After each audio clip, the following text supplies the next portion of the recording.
throughout my Christian life, I've tried to always be available to people, tell them about Christ.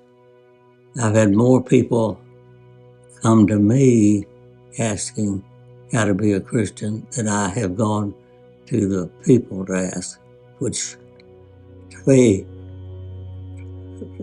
God has some hand in it. One example would be, I taught 10th grade Sunday school class, and one Sunday, when the bell rang, everybody else filed out of the room, but he stayed to talk to me, and he wanted me to tell him how to become a Christian. And I told him that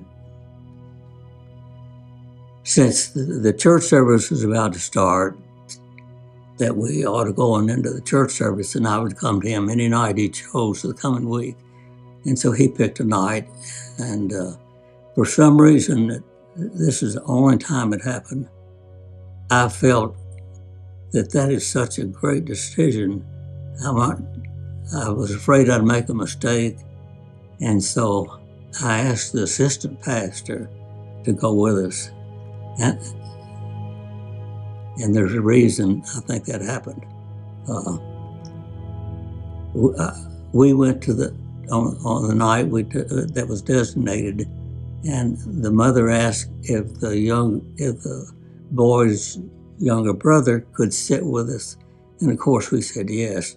So she directed us to a room. There's my assistant pastor and the two guys, and I noticed that the mother pulled up a chair right outside the door so she could hear what's going on, and I was seated just on the other side of the door.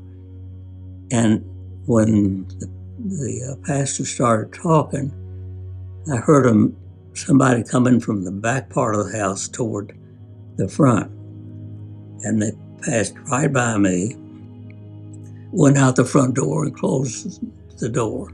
And I figured it was the children's father. And the two boys became Christian, and shortly after that, they came to the church for baptism. The order of service was the baptism would be first, and then the sermon later. So after the sermon, when the pastor gave the invitation, the father went forward to become a Christian. He didn't want to have anything to do with it when the boys were being told, but God reached him. And I could tell you many more, but just examples of I would do anything that God asked me to do.